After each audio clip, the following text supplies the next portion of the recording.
Gonzaga's quest for a three-point specialist continues. Could Brendan Hausen be the answer?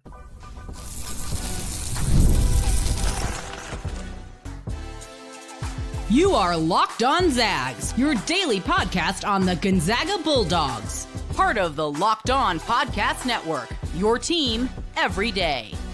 What is going on, y'all? Welcome into the Locked On Zags podcast, part of the Locked On Podcast Network, your team every day. I'm your host and longtime Gonzaga podcaster, Andy Patton, here to bring you news and updates on all things Zag athletics.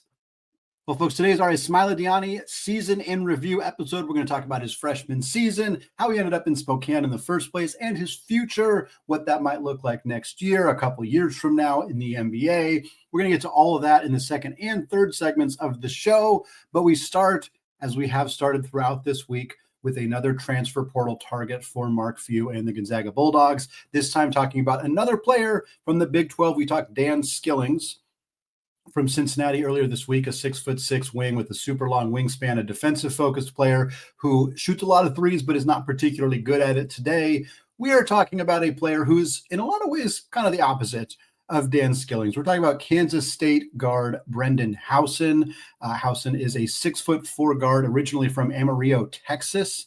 He has been contacted by the Gonzaga Bulldogs out of the transfer portal after 3 collegiate seasons. We'll talk a little bit about his history here first. He began his college basketball career at Villanova in the 2022-23 season.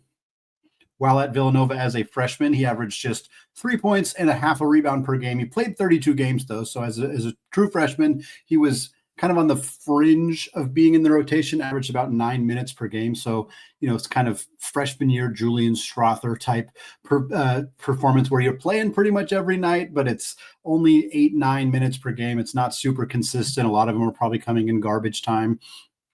For Villanova in 22-23. I think that was not a particularly great season for the Wildcats, so maybe garbage time going the other direction for that team. But what we saw from Hausen, even as a true freshman, even in a very limited role for the Wildcats, he shot 43% from three, 27 made threes on 63 attempts. And I highlight that because Brendan Hausen took 70 field goal attempts as a freshman.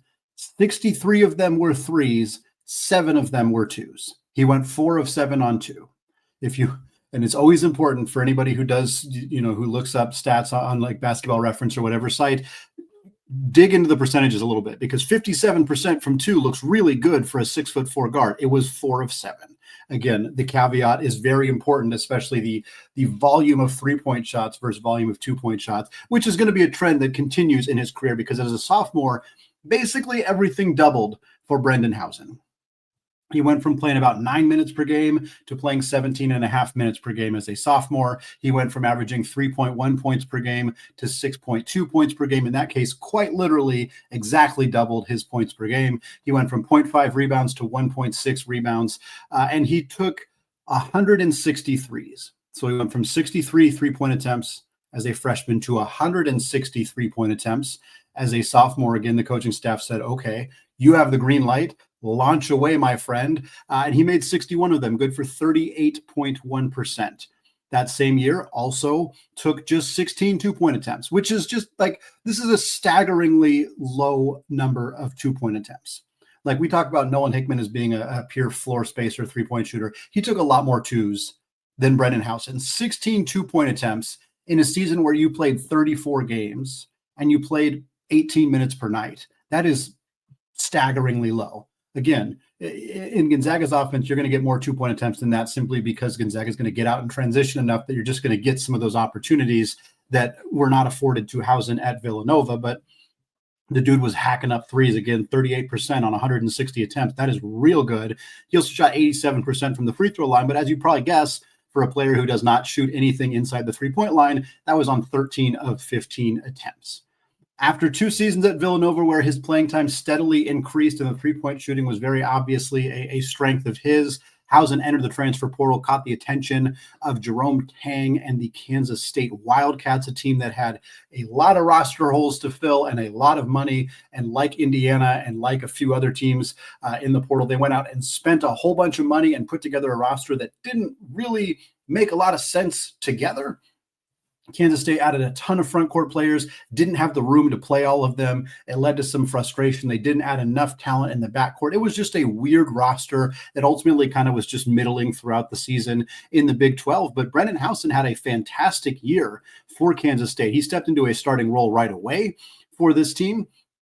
Started all 33 of the games that he played for Kansas State, played about 28 minutes per game. So again, another pretty hefty boost in his playing time, this time at a different school in the Big 12. Average a career high 11 points per game, 2.5 rebounds. Again, three-point shooting, very consistent. This time he bumped from 160 attempts to 232 three-point attempts. To put that into perspective, that is exactly an average of 7 three-point attempts per game. 7 three-point attempts per game. That is a huge volume of three-point attempts, especially for a team that doesn't play at a super high pace in a Big 12 where you're frequently playing teams like Houston and others that tend to try to slow you down. To be able to go out and hack up 7 three-point shots per game and to hit them at a 39% clip, 90 out of 232 for Brendan Hausen. He also had a career high in 2-point attempts at 45, which is like 1.2 attempts per game. So still not doing really anything other than shooting the three ball. Again, the 2.5 rebounds per game was a career high. He's never averaged more than an assist per game.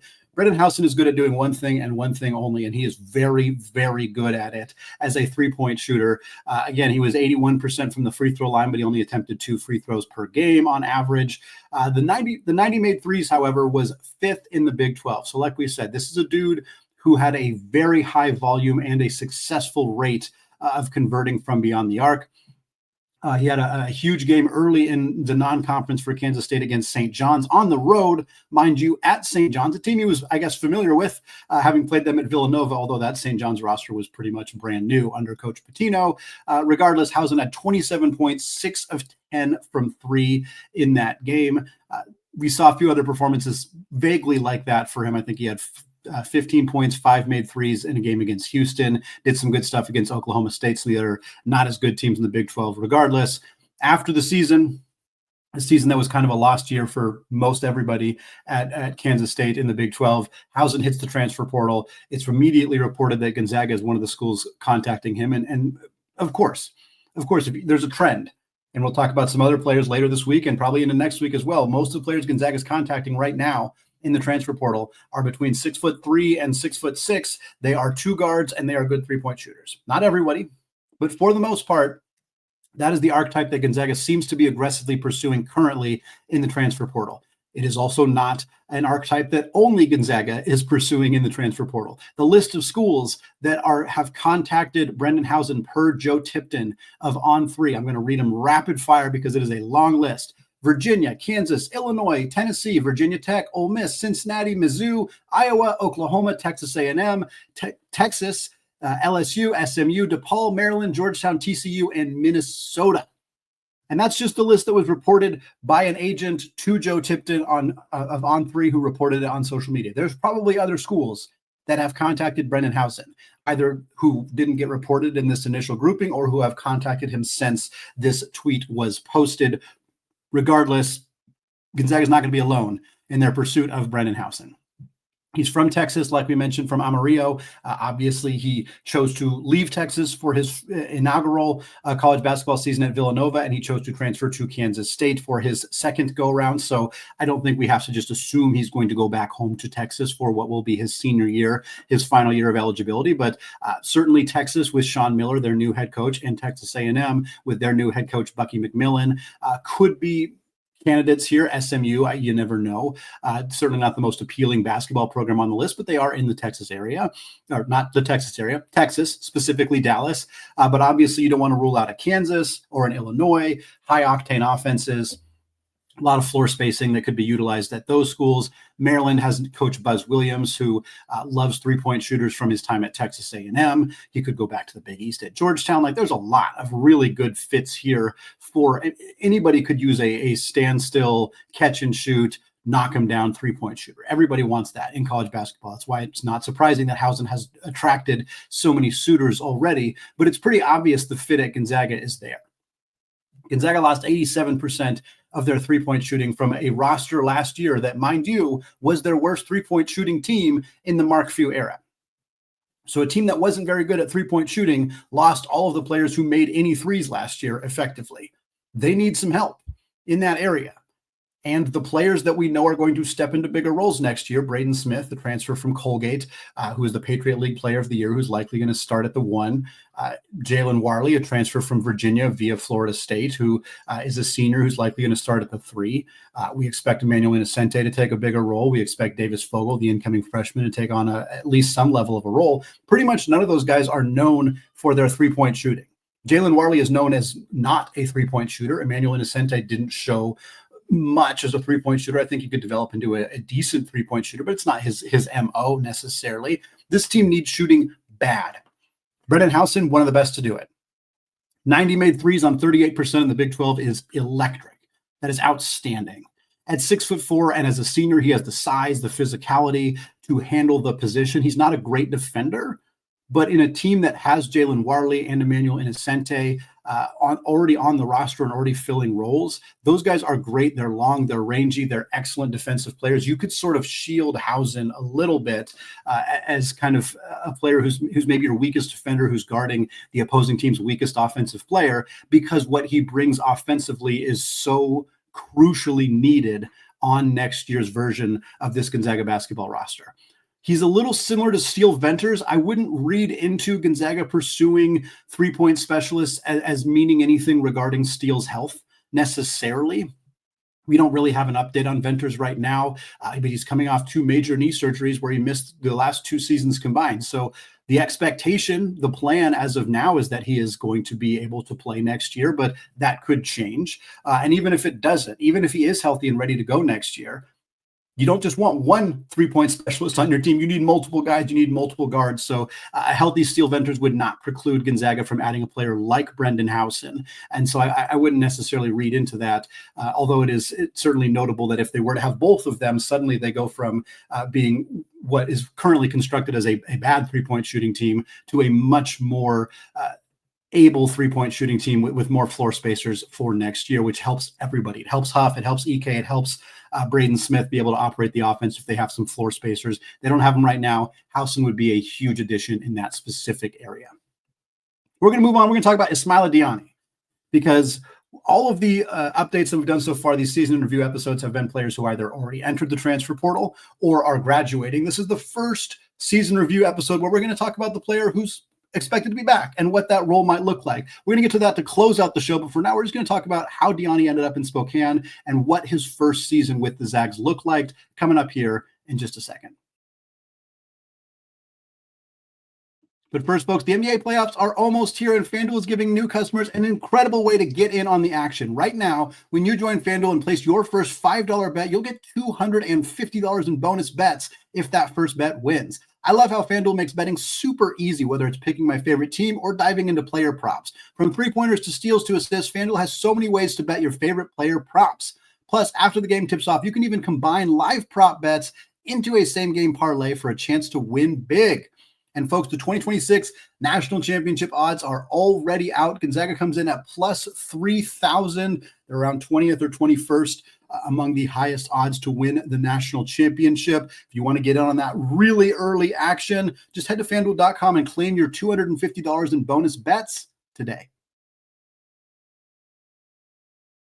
All right, folks, segment 2, still Andy Patton, still Locked On Zags podcast. Moving away from talking about Brendan Hausen, one of many Gonzaga transfer portal targets, especially a guard who's a three-point shooting specialist. We've seen that with Rodney Rice. We've seen that with quite a few others that we've talked about recently on this show, and we'll have more that we'll talk about in the coming weeks as well. But want to continue to get through our season in review episodes, talking about every player on Gonzaga's roster, talking about their history, their most recent season, how they performed, and then taking a look at their future, whether they're graduating and moving on, whether they hit the transfer portal, whether they're coming back for the next season and what that might look like. So we're going to get to that with Ismaila Diagne, but we want to start with his history. Diagne committed to Gonzaga in July of 2024, one of the kind of late roster additions for Gonzaga last year. It was a quieter offseason for Gonzaga last year. The addition of Caleb Battle came early in the offseason, and Michael Ajayi, where we were just kind of waiting to find out whether he was going to stay in the NBA draft process or not. But there wasn't a ton of movement for Gonzaga's roster last year. Anton Watson graduating, everybody else coming back, basically. But Diagne was kind of a late, oh, hey, look, we're going to fill that final roster spot after all, bringing in Diagne, a player that there wasn't a lot of press about prior to his arrival in Spokane, or his announcement that he was coming to Spokane. But he was considered one of the best young bigs that wasn't currently in the U.S. when he committed to Mark Few and the Zags. He was starring for the Real Madrid U18 team. This team had Yegor Demin, who just had a tremendous freshman season at BYU and is declaring for the NBA draft, very likely going to be a one-and-done candidate, potentially a lottery pick, or at least a first-round pick in the NBA draft. So Demin was on that team. Hugo Gonzalez, who is considered a top-tier first-round caliber draft prospect as well. He didn't end up coming to the United States, but is likely to get drafted out of Spain and Real Madrid. And Diagne was on that team. And he was not only on that team, he was a huge contributor for this program during the Adidas Next Generation Tournament, which is like a huge marquee event for under 18 EuroLeague programs. And so on a team with Yegor Demin and Hugo Gonzalez, Diagne averaged 10.2 points and just under 8 rebounds per game. He was fantastic for a very, very good team with very, very talented players on that roster. And he kind of came to Spokane and came to Gonzaga with the expectation that he would be next in what has been a very long line of successful developmental bigs coming from overseas.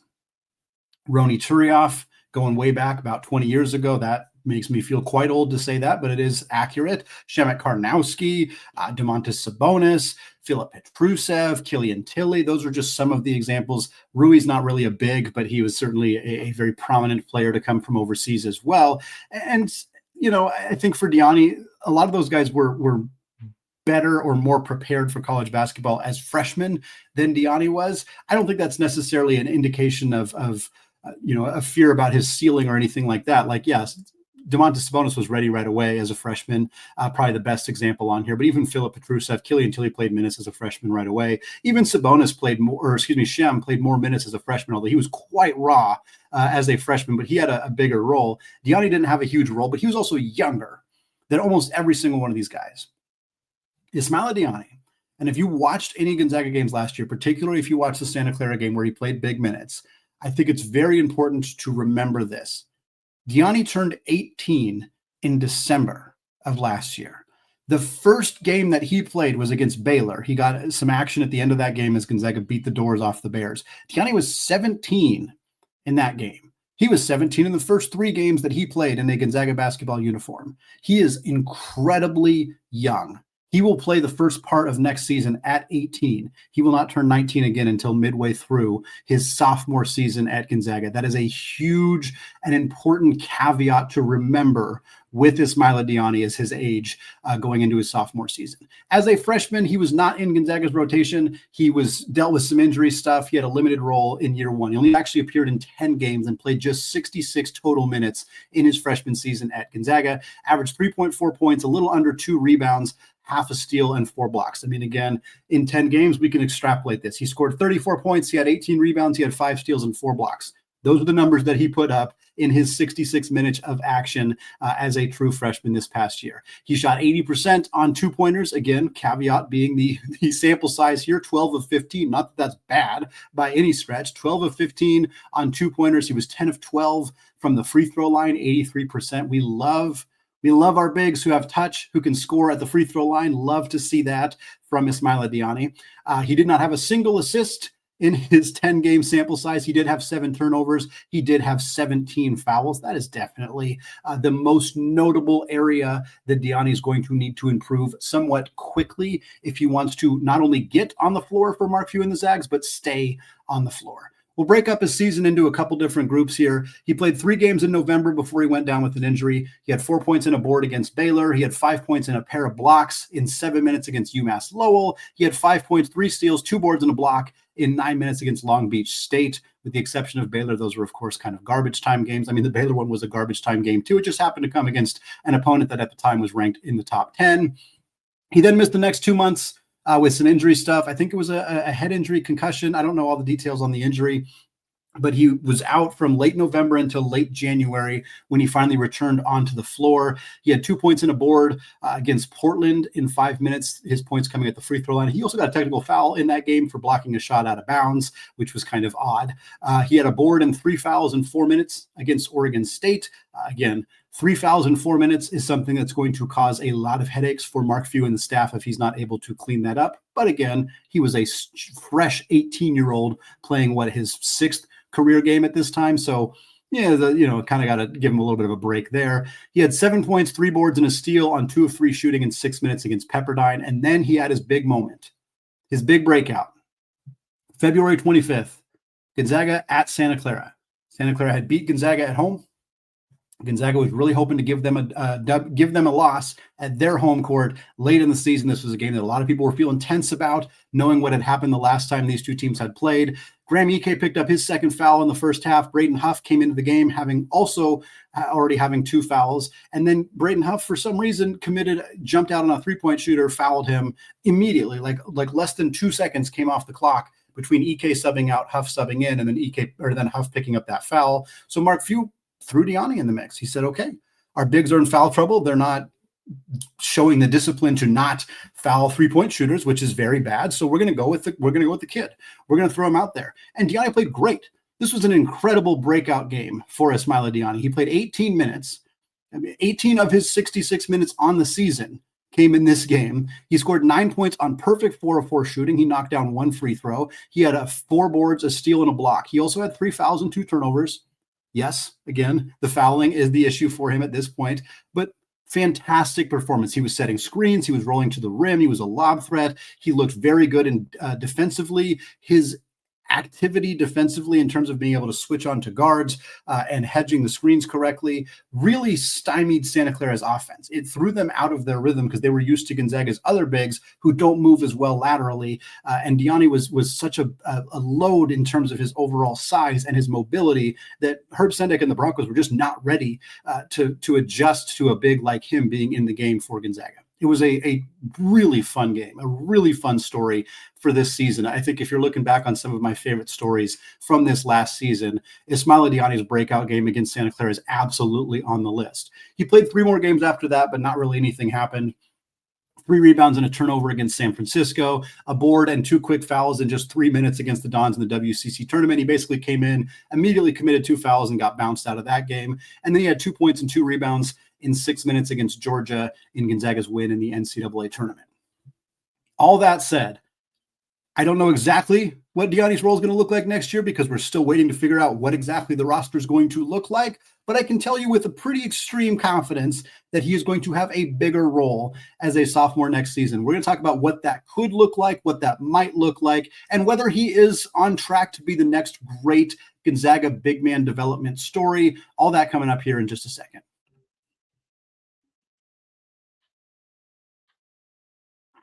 All right, folks, segment 3, still Andy Patton, still Locked On Zags podcast, and we're still here talking Ismaila Diagne, closing out the show, talking about his upcoming season and his future in Spokane and with the Gonzaga Bulldogs. And like I said, right now, it sure looks like Diagne is penciled into a bigger role as a sophomore in the 2025-26 upcoming season. Like I said, he's 18 years old right now. He's going to turn 19 in December in the middle of his sophomore season.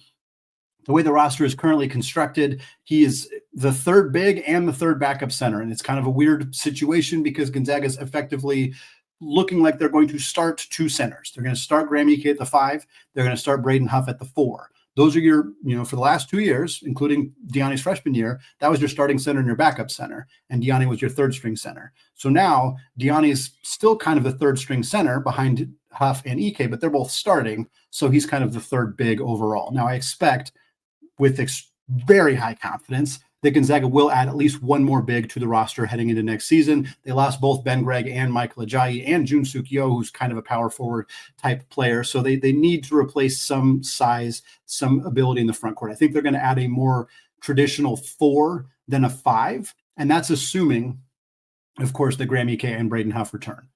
As of now, we have no indication that either of them are not planning to return, but that could change. The portal's still open for another week and a half. Either of them could enter the portal. Graham Ike could choose to move on into his professional career after being in college for a long time. No indication that either of those things are happening, but just saying, as of right now, we don't know the full kind of scope of what that's going to look like. But the expectation is that Diagne is going to be a bigger part of the picture. I suspect if Ike and Huff are both back, that Gonzaga will add a 4 who can kind of who can sub in for either of them, and then the other one will kind of play the 5 position. And that still kind of keeps Diagne as that 4th big. But last year he was the 5th big, because it was Ike, Huff, Greg, and Ajayi. So this year he's kind of bumping up to being the 4th big. And I think he will play a bigger role. I think there's a chance that if either of Ike or Huff do depart, that they kind of pencil Diagne into a bigger role. I don't think they'll plan for him to start. I think if the worst were to happen and Ike and Huff were to both leave, which I think is very unlikely, but if that were to happen, the Zags would work very hard to find a center and a power forward who can start on this roster and have Diagne be a backup. I don't think they want to thrust him into a starting role right away for his development. And just for the sake of the team, I don't think he's ready for that kind of role. But if you needed him to be your backup center and to play 12 to 15, maybe even 15 to 18 minutes per night, I don't think it's ideal, but I think he could do it. Like, I think we saw enough from him that he could do it. The problem with counting on him giving you 15 to 18 minutes per night on a regular basis is that he's going to still have games where he commits 2 fouls in 40 seconds, and then you're kind of SOL. That's going to happen. I promised you that. And coming off of an era where we had Graham Ike, who would get himself in foul trouble, and Brendan Huff, who wasn't as foul prone necessarily, but just isn't a great athlete, and so bigger, stronger, more athletic bigs would get him in foul trouble. We saw that happen.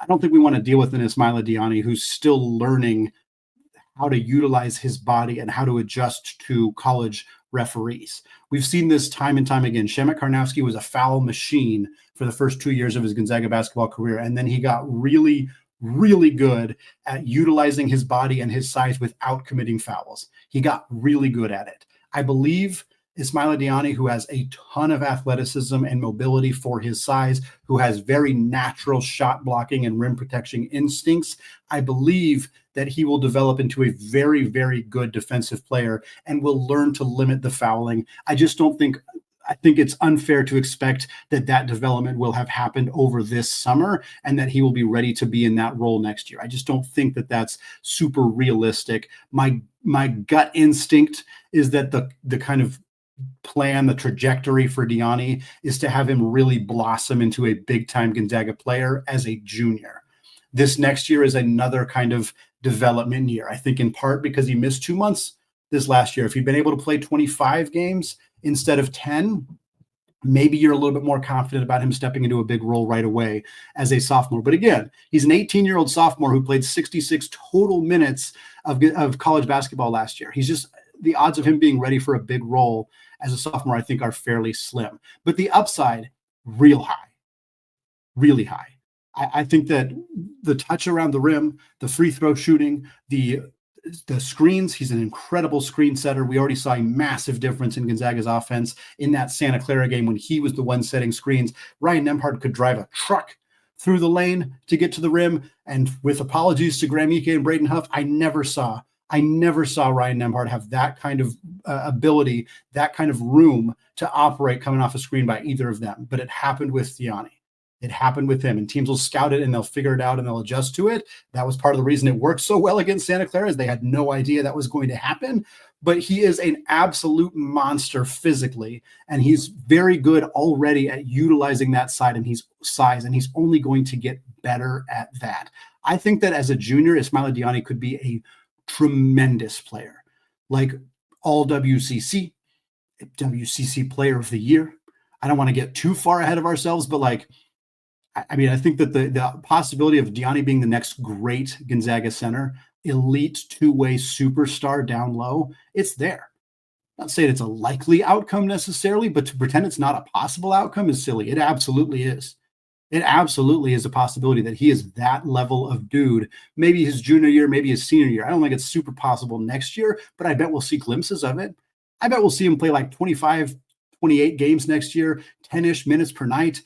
Maybe he averages like 4 points, 2.5 boards, 0.8 blocks, something like that, where it's like the numbers don't pop off the page, but there's a few games where you're like, oh, he played 20 minutes last night because of foul trouble or because of, a blowout or whatever. And he had 15 points and 7 rebounds and 3 blocks. And you're like, holy cow, he can do that.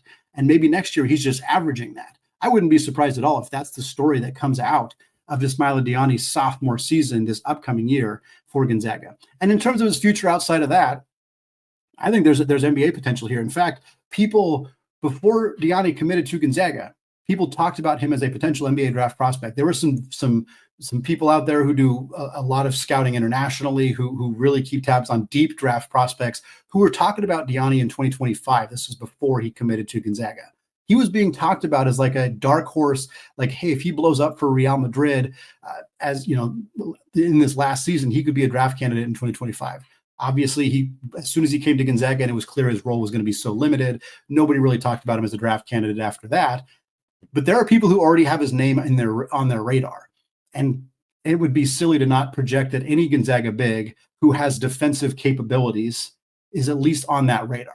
We have seen no semblance of an outside shot from Ismaila Diagne other than the fact that he's a capable free throw shooter.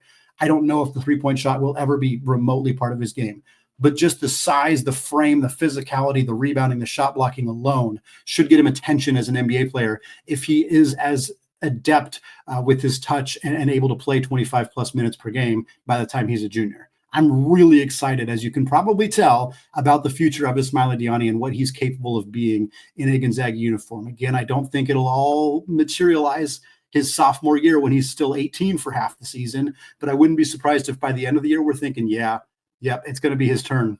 As a junior, he's going to absolutely explode.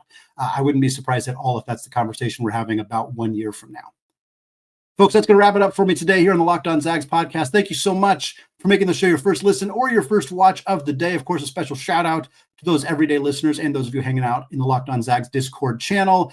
Want to say again, we're going to have another show later this week. We're going to continue to talk transfer portal. We're going to continue to get through the season in review episodes.